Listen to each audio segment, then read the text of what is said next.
So thank you very, very much for joining us today. This is the first masterclass of the WCFA, of World Communications Forum in Davos.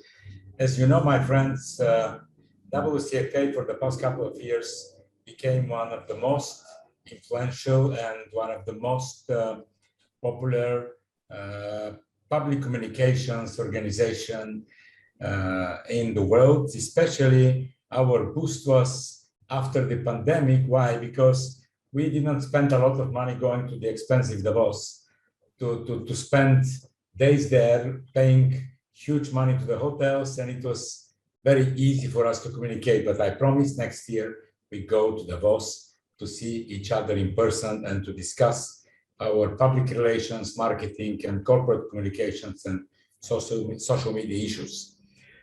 First of all, thanks a lot for our masterclass boss, Zofia Bugajna-Kazepke from SEC Newgate CE. She's a founding partner and based in my beautiful and lovely Warsaw, for organizing all the masterclasses 1 year ahead. They will be published very soon on the website. Are they published, Jessica? Not yet.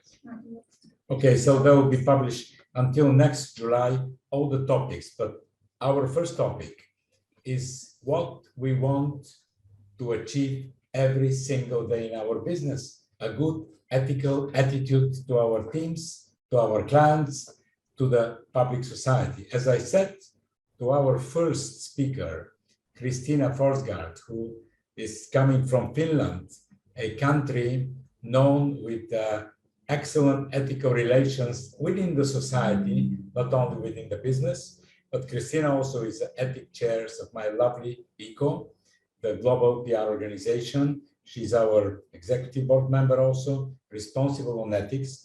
But as I told her at the very beginning, for my acceptance, for my understanding, ethics these days is the base of our business. We can make millions, we can have hundreds of clients or thousands of clients, we can have the most genius ideas in the world. They can make our clients very happy. Without ethics, we cannot achieve anything. And the reason is very simple. In the past, we were breached. In the past, 10 years ago only. And my good friend Cesare Valli remembers this very well. We were breached between our clients and media. Now we own media. Now everyone owns media. Fake news, hatred,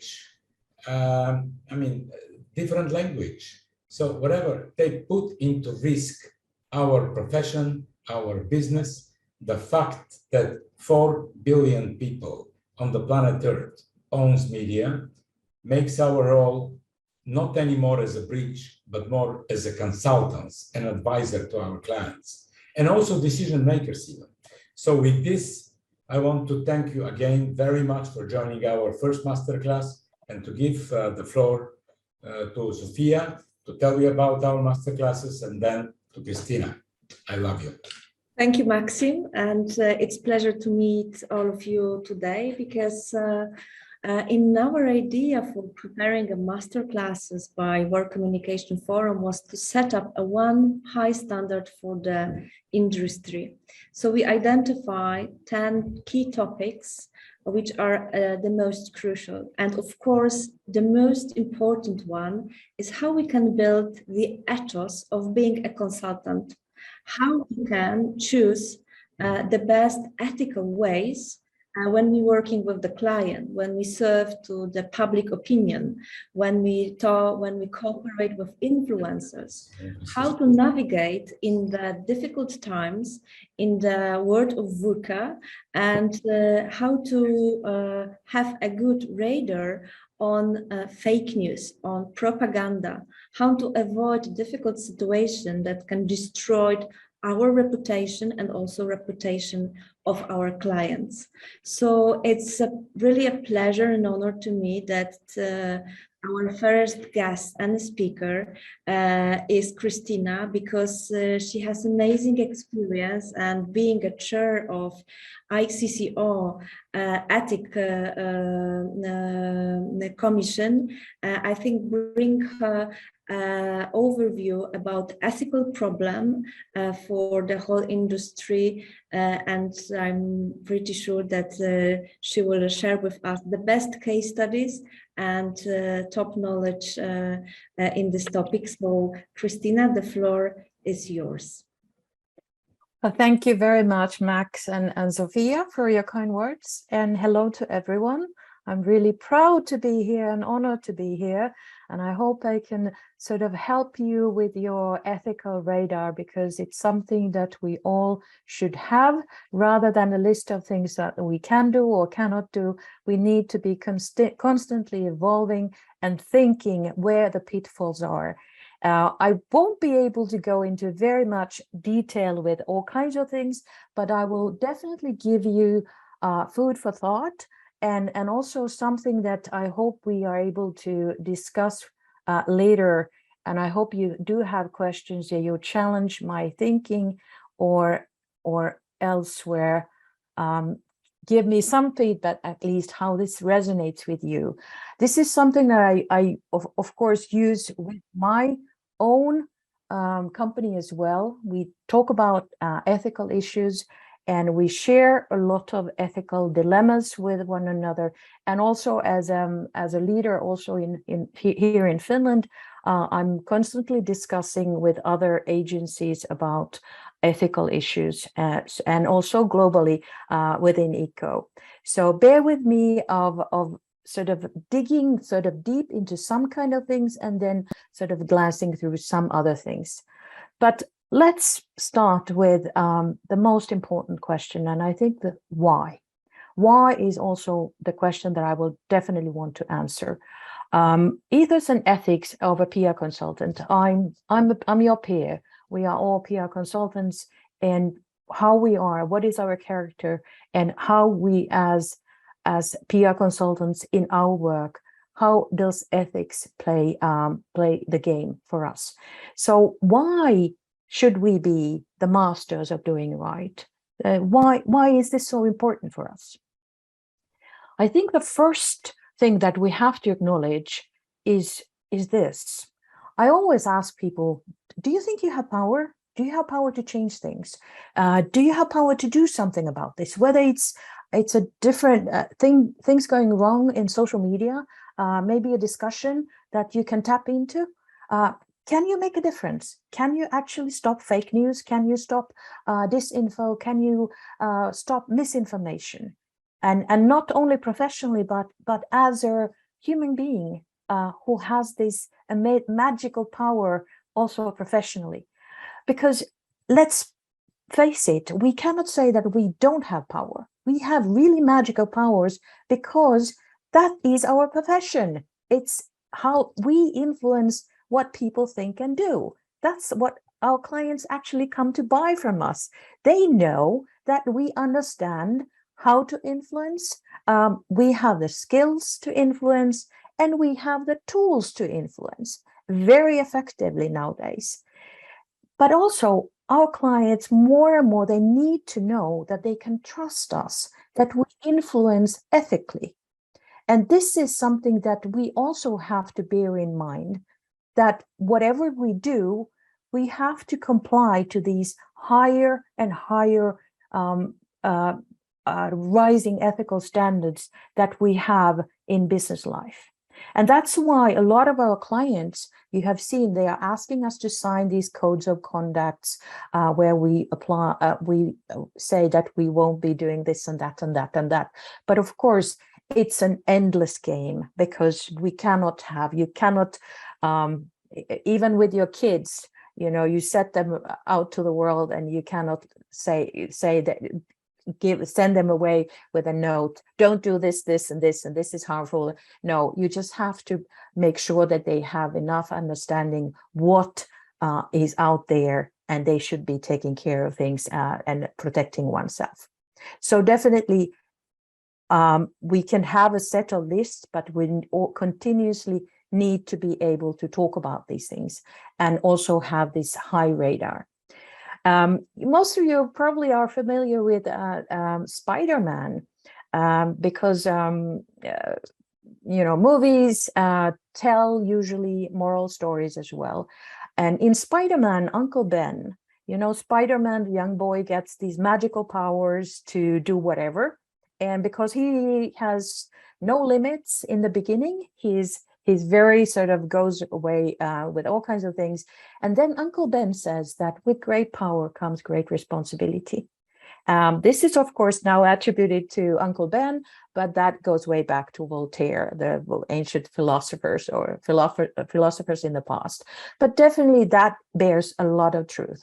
When you have great power to influence, great power to do and influence others, do something to others, you have enormous amount of responsibility. And of course, you have accountability as well. And because I hope you all agree with me that we do have pretty magical powers to influence. And with these powers, we usually use them for good. So PR is a massive, massive tool for good. But sometimes we don't use it for good, and we can use it for bad. And that's why we need to acknowledge how we use it, when we use it, and when we should probably not use it at all. In 2017, ICCO had a global summit in Helsinki, and in conjunction with that, we set into some ground principles for ethics. And of course, these can be found on ICCO's page, so I won't be reading them all. But now that I review back, it's been 5 years. And in 5 years, the world has changed a lot. So this does bear relevance, but I think we need to go even deeper. This was the sort of a snapshot from 5 years ago, but it's still valid. But we have to dig in deeper and also try to find really concrete things that will guide us and give us food for thought for everyday tasks.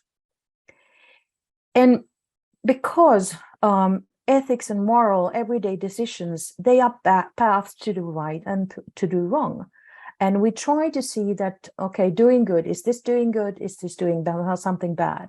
Is this enforcing the truth, or are we telling lies? And of course, we sometimes know that telling a lie is the right thing.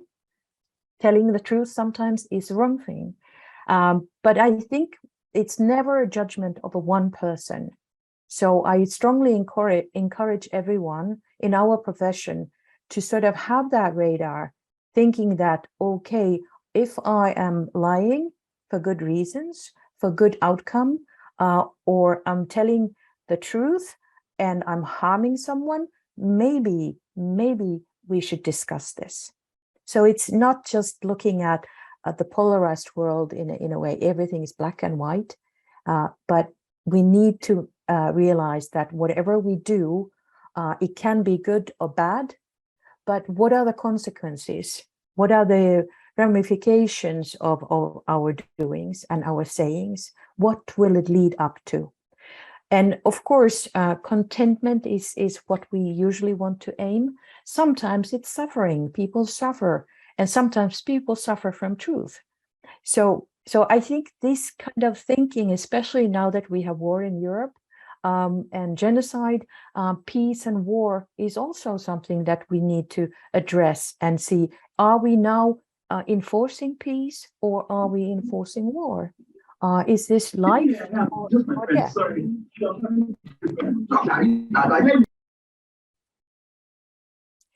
But what is happening around us? I think this is because no communication lives in a vacuum. It's always out there. So what we see is happening among our clients in the ecosystems where we live. Ethical governance, ethical business, ethical technology, ethical AI. These are all massive, massive trends. And ethical governance, especially in the EU area, we have the EU Whistleblower Directive, which came into effect a couple of years ago, which requires all EU organizations, if you have 50 or over people working for you, you need to have this whistleblower channel, where whistleblowers can, without being recognized, talk about problems and sort of tell if there are wrongdoings in the company in terms of maybe something against the law. Definitely not only ethical issues, but especially, I would say, legal issues. Ethical business, that's what our clients are asking from us, because they have the code of conducts and all of that. So everyone is being more and more conscious about the ethical decision-making processes that they have and the transparency that is needed. And the transparency comes through, of course, whistleblower directive, social media, people being more connected than ever. So the old day, I'm very old. Back in the old days, you could do a lot of bad things and people would never know. But now it's becoming more and more difficult to do bad things without anyone noticing, or you being thrown to the wolves. Ethical technology is something that, because I work with technology, is rising enormously. And all tech companies have ethical sort of radar, continuously thinking, what does it mean if we create this technology? Will it have ethical ramifications? And I think one of the coolest places where I have been now had the opportunity to work with is Council of Europe in Kahai, which is a group within Council of Europe, the lawyers within international law, thinking how should international law regulate AI. And of course, we have also participants from companies and also observers. And I'd like to hear publicly now say that Lego is one of the participants as a company.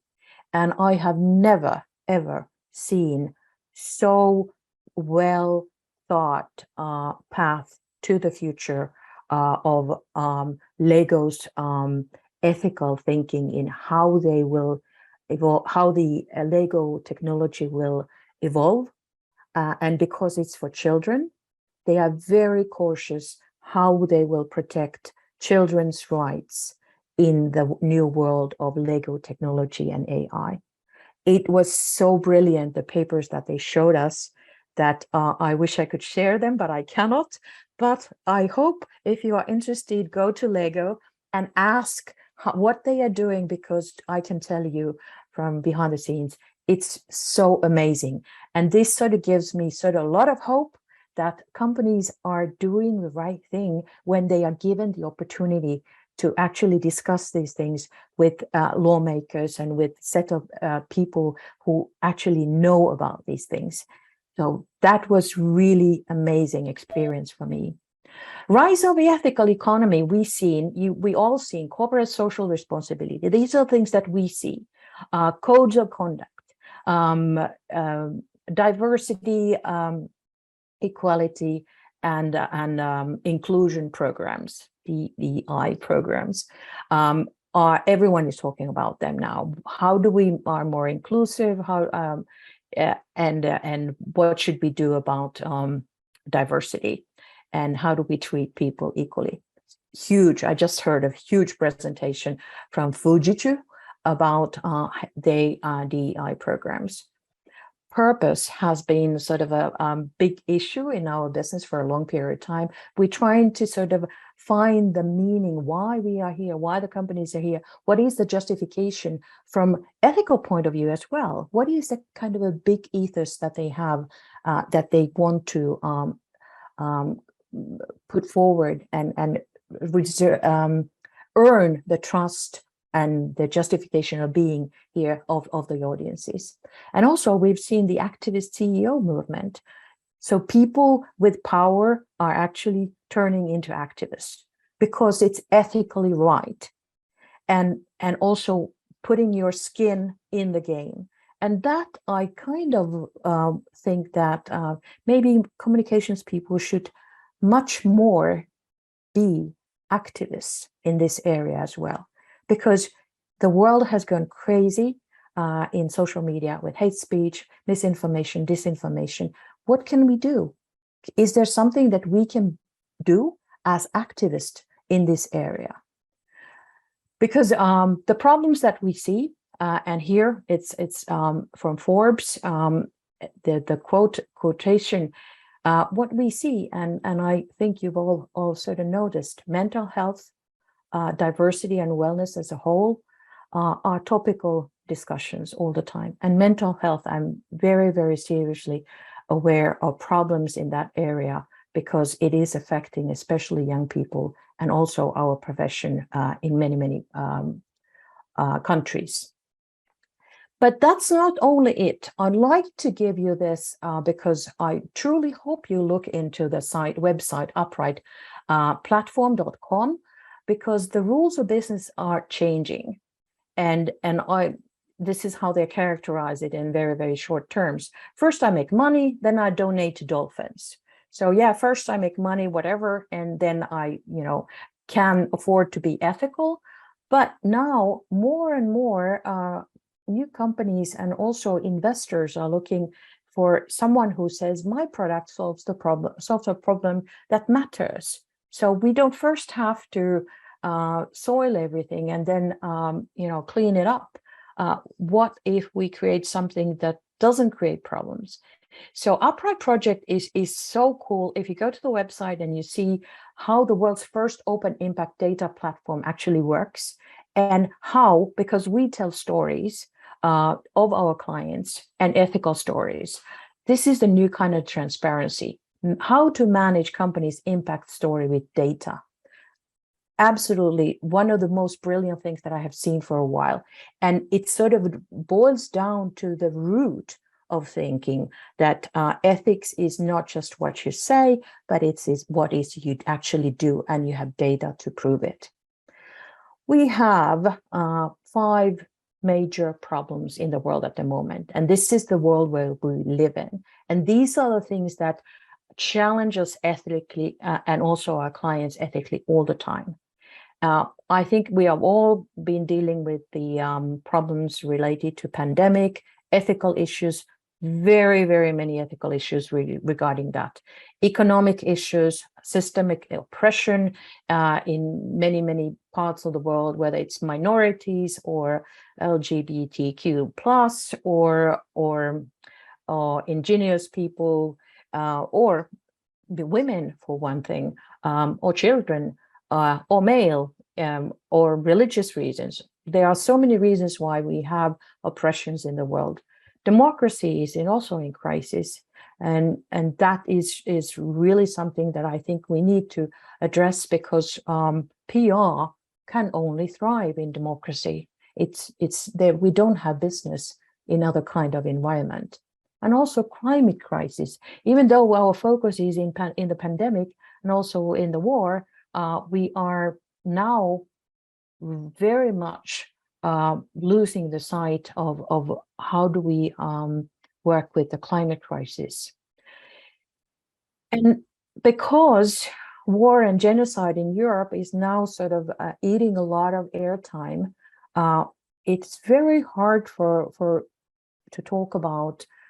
It's like someone said to me, I think that ethics stuff is very nitty-gritty, because we are now facing really, fundamental problems in Europe, and that is sort of lesser good. But at the same time, I sort of challenge that we have to rise up to this occasion. We have to look at the ethical issues here, because everything that I'm now talking about boils down to human rights crisis. We have a human rights crisis which impacts us all if we don't take action. And this is where it all comes down to. We know misinformation, we know disinformation, we know hate speech. These are all have been there for a long period of time. They create biases, echo chambers, and we know that a lot of things create emotional and behavioral, or are emotional and behavioral triggers. So even all of us are tricked into doing stuff or feel in a way that we would not feel or do if we would think first and act then. But because algorithms are now designed, especially in social media, they are designed to trick our feelings, not our conscious mind, but our feelings. And this is why algorithms, from my perspective, when they are bad, and a lot of social media algorithms are bad because they actually play our lowest and worst feelings. They play to those. And that's why algorithms are becoming serious threats to our mental health, because we are constantly bombarded to act with very hostile feelings. And this is something that we as professionals need to start recognizing so that we don't play into the same game. Of course, we are asked to create a lot of impact. How do you create impact if you don't play the feelings? Yes, we can play the feelings, but remember that the same mechanism also plays for the biases, for the echo chambers, and can be very emotionally and behaviorally triggering. And I think these are the kind of places where we need to sort of just sort of have this moment when we talk about, okay, is it ethical? And yes, if we come to the conclusion, yeah, it's fine. This feels, at least we've had that discussion with our colleagues before we jump into a situation where we trigger something that eventually will be bad, maybe for our clients or us or other people, the audiences that we are trying to address. And especially when we try to communicate to young people, do we really want them to feel well and feel good about themselves? Let's start thinking how, if we play to their fears of missing out, to their fears and insecurities of how they look, how they feel, what they think, what they know, are we creating a lot of mental health problems without recognizing how important it is that we actually understand that the algorithms love us at our lowest.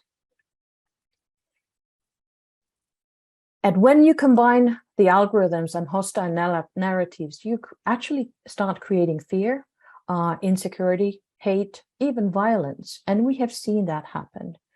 So I'm sort of really concerned in real life situations when I actually see that human decency is very much in jeopardy. Communications between two people or groups of people becomes very hostile very quickly, because people just cannot separate the issue from their feelings, because the feelings are there first.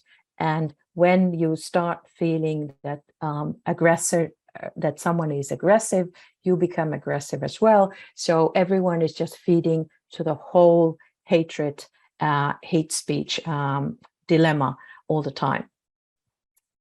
And what are the implications of these really bad narratives, whether it's fake news or misinformation, disinformation, harmful information war?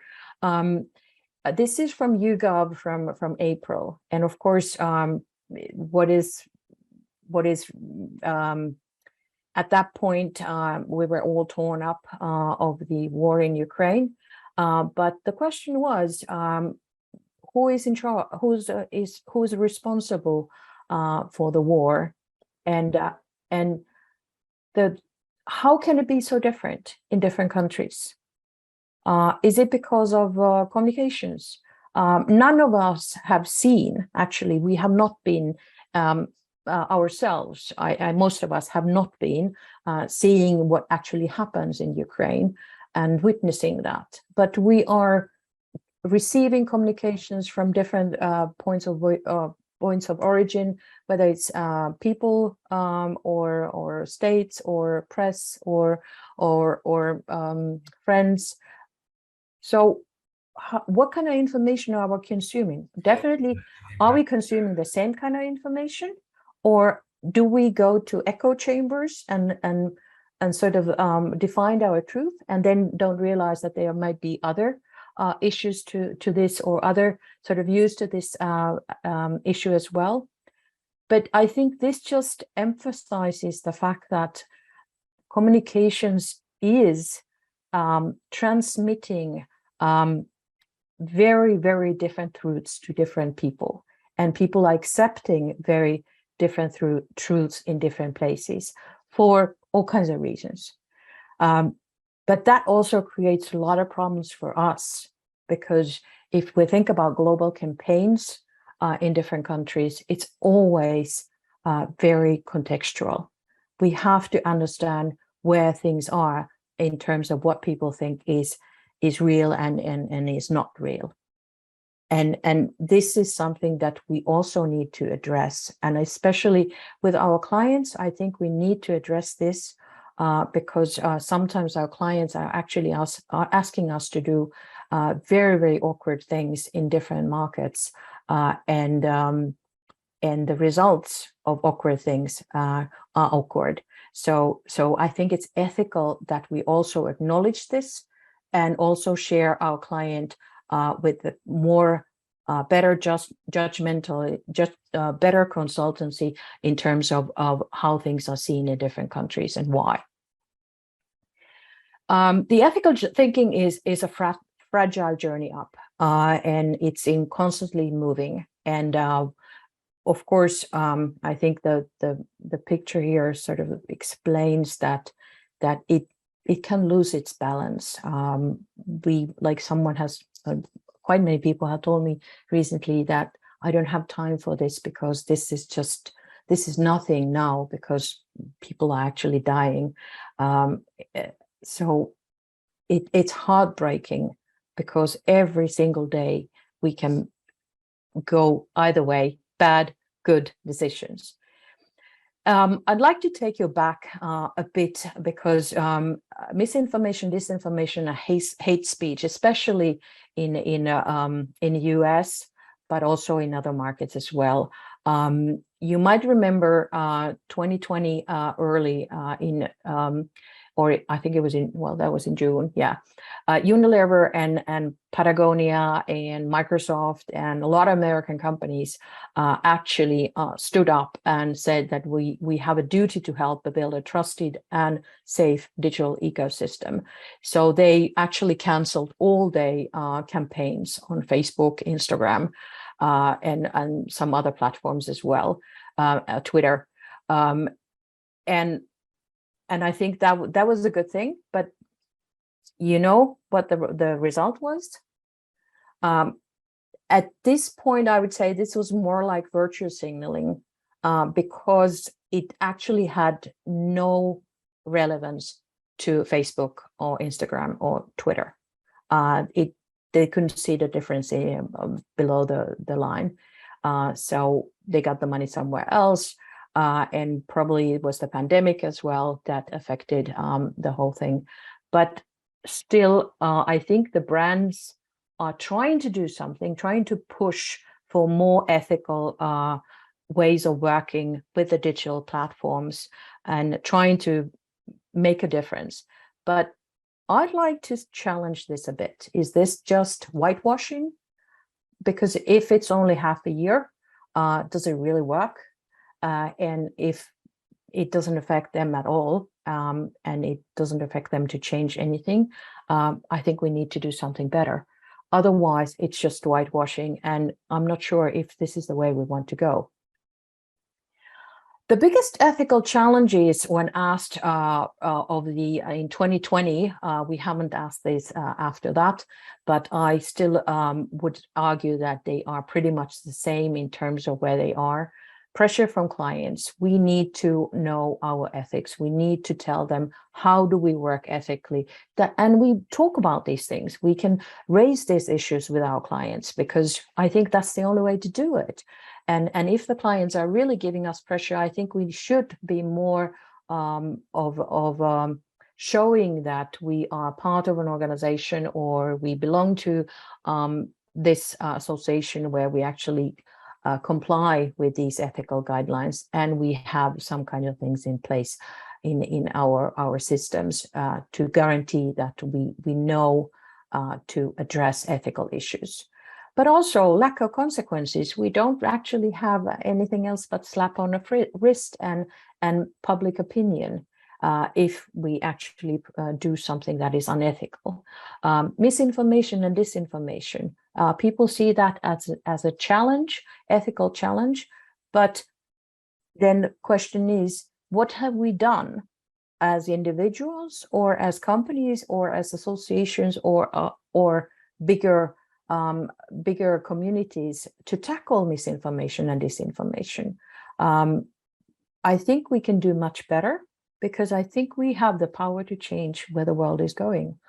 We do have the powers to influence, and that is what we do. That is our business. And we do it with words and kindness and empathy, and not with guns or bullets. So, and also lack of guidance and lack of training and lack of understanding and pressure from employees. So, of course, they might be real, but I think the most important thing is to understand it's the clients who are asking to show ethical standards. So, what have I seen? And I think this is the most important part here is what have I seen in cases? And I think it all most of them boil down into 5 different questions. Should we judge should we really discuss who we take as a client? And are there any certain kind of clients that we should not work for? I wouldn't want to impose this as a sort of a set rule for everyone, but I think all agency leaders should have this in their minds. Do they have standards who they want to serve? Or if some clients in certain areas are something that we don't want to work for because we think it's not ethically correct. It might be legally correct, but is it ethically correct? And definitely, I have said to several clients that I don't feel that that is not ethically correct. And I can share one with you. It's pornography. I find pornography really bad ethically, and especially in a case where this one company promoting that was trying to actually create a campaign for teenagers and whitewash what they actually serve, pornography business. And they wanted to create a campaign, sex ed campaign for teenagers. And definitely not a client I find ethically correct, or a campaign that is ethically correct. So, but I can understand if that is okay in some places, but for me, it was not. And also transparency. What does transparency actually mean to us? To us, we are always telling who our client is, and we are being very transparent with the client, of course, with the audience, who the client is, but also how we do stuff for the client. We try to explain the client so that they feel that transparency is that we don't hide our procedures or our thinking. We tell them why we are doing this, and we are doing this way, so that they feel that they are being treated with dignity and also ethically correct. And transparency is a way to show that they are safe with us. Freedom of the press. This is something that I have been asked quite a lot, and I've seen a lot of cases because the freedom of the press is really one of the fundamentals that we should embrace, because if there is no freedom of the press, I don't think we don't have earned media anymore. And when we don't have earned media, we don't have that third-party authorization that is actually the biggest endorsement for our clients' good causes. So it is in our favor that there is a press that is not extension of our marketing activities.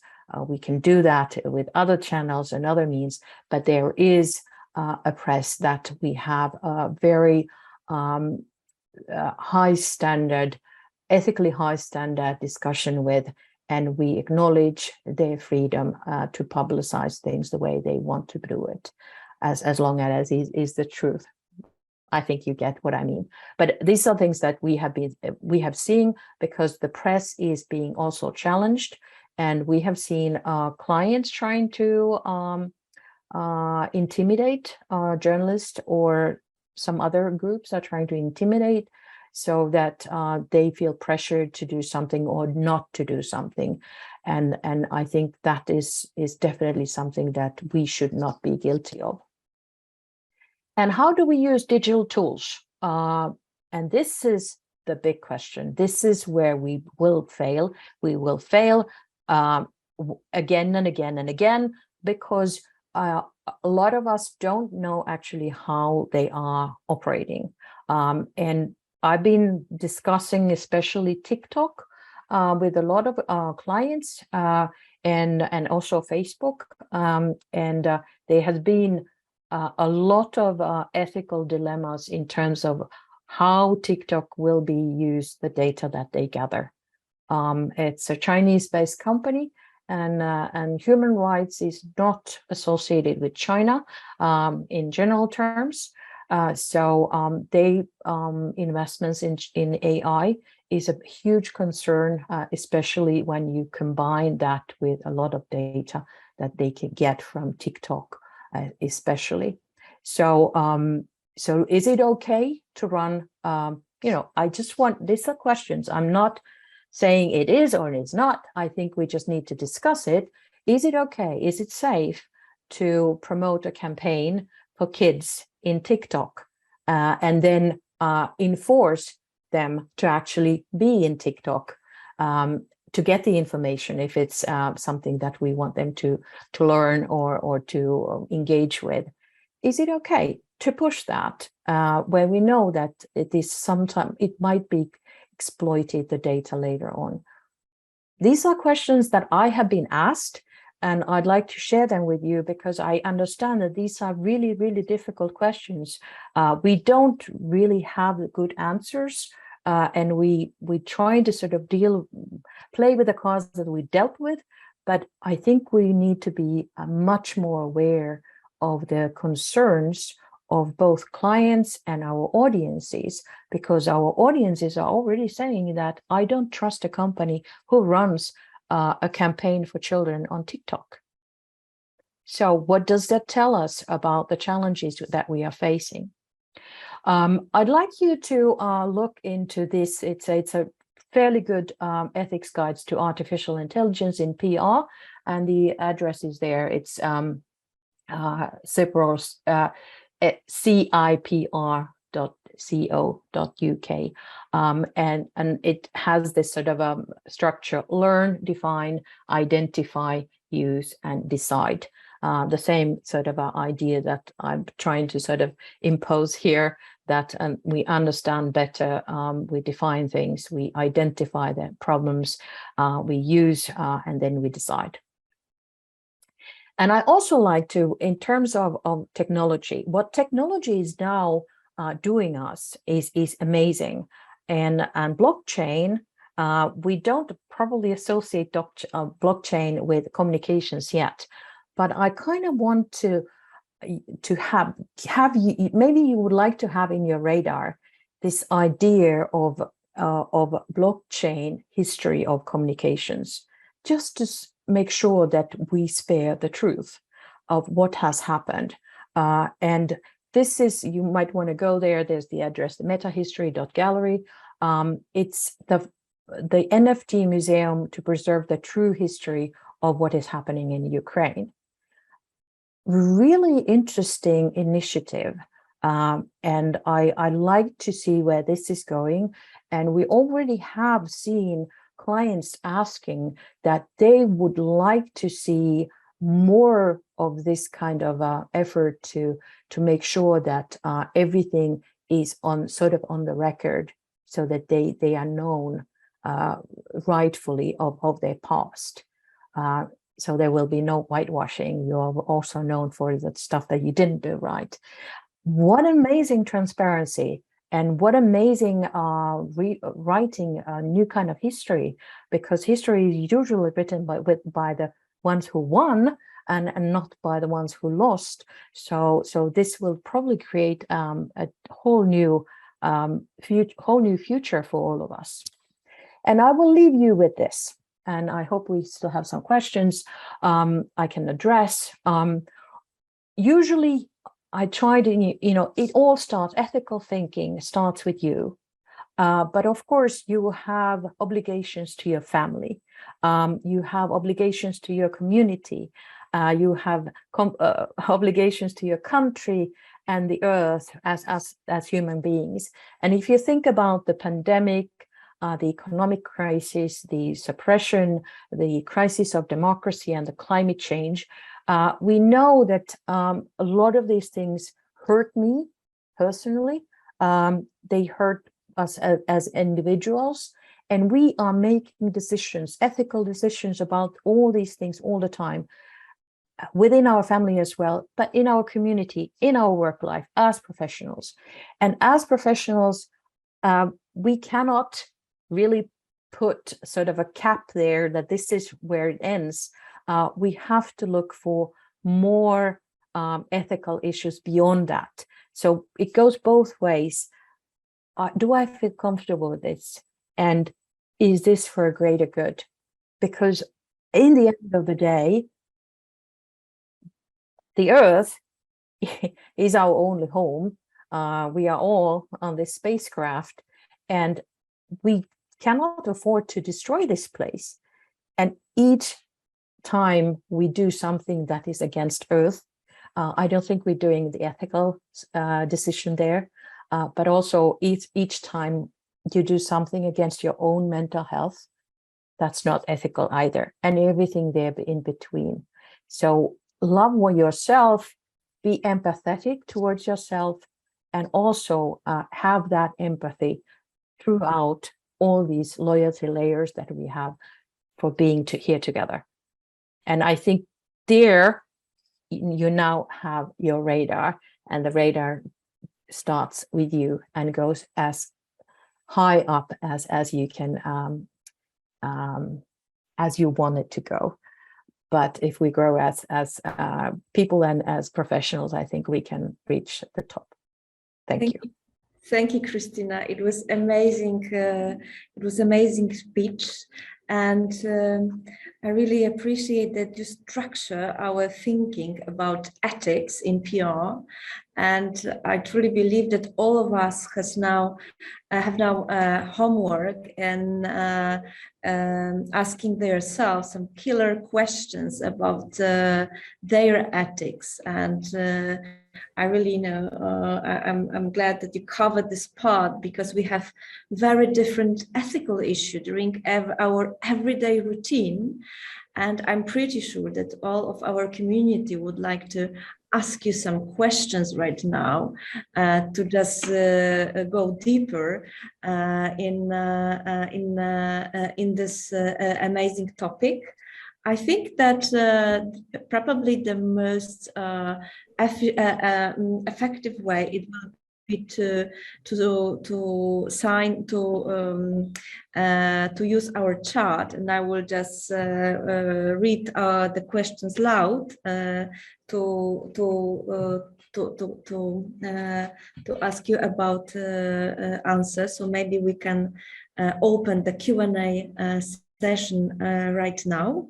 But in the meantime, I would like to ask you about how to avoid a situation when the client's brief is fake.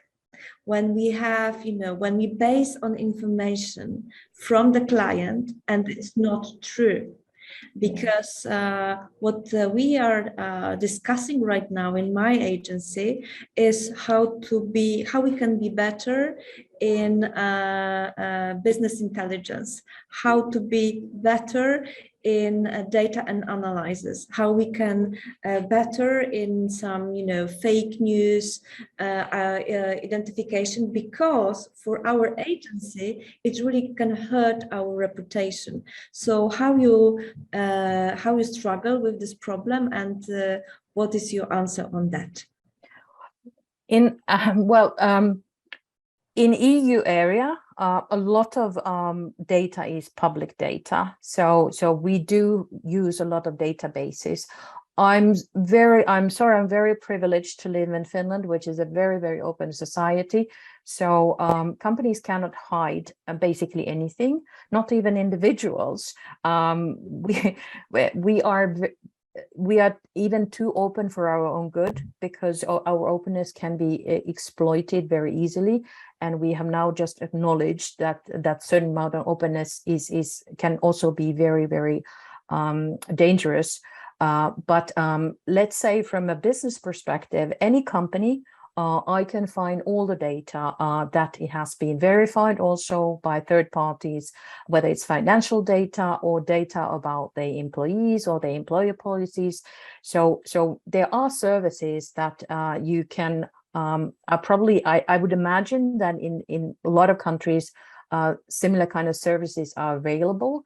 But the amount of transparency that we have here is really making it easy. So it's, you cannot fake your financials or employee issues or anything like that, and your past either, because everything, there's a lot of track record on what you have done, and also as an individual, if you have done something really bad, or it's out there, it can be found. So definitely, I don't think if you don't have that possibility, then it is, the business intelligence, as you said, business intelligence, whatever you can get, yes, but also you just have to, you obviously you cannot always trust, but you can ask them to sign something, so that they actually need to sort of that they verify that with their name, that this is actually it's verified. Because in the end of the day, if they verify something that is not true in the end, I think you have a legal case there, and that it's sort of that's one step where they actually have to think, do we want to lie, or are we going on, signing this lie with our names and with our reputation if they have one. So I don't, other than that, I don't see any sort of cases or other ways of going about that. Yeah, it's a but I think one. It's a tricky one, of course, but I think, a tip with signing, that this is, that something that it's our personal commitment that all information are true, is more than just, signing, giving a brief to the agency. We have a question for Karin. Do you think the best way to make sure we are ethical is to create an ethics committee within the agency when we are unsure about a client? Do you have a better solution? This is Karin from Midas PR in Bangkok. Thank you, Karin, for the question. Thank you. Thank you for that lovely question, and I wholly endorse that. But depending on how big company you have, within our company, we actually have the whole company involved. We are 27. We are considered a mid-size agency in Finland, but we take everyone on board. We have our weekly meeting, and when we bring in maybe a new prospect, we will ask people about that. We also have Slack channels and all of that. So we ask people for their perception, their understanding. We do a lot of research also to look into the company and reputation and how they conduct themselves in social media, and how their leaders and how the employees conduct themselves in social media. So there's a lot of stuff that we can actually do, but the final assessment is, of course, between us.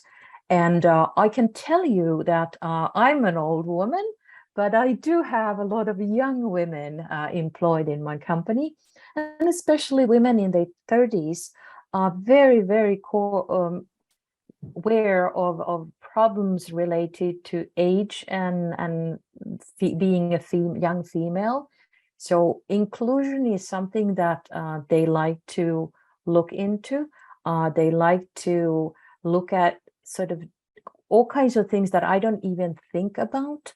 They even go to, and I think this is a cool example, they sometimes look into, well, this company has had several seminars, and have all the seminars been all male panels? Are they organizing venues where they have women speakers? And if they say that, they just embrace male, and male is the only de facto that they come with, then they said, okay, we can take that as a client if we can make a change there.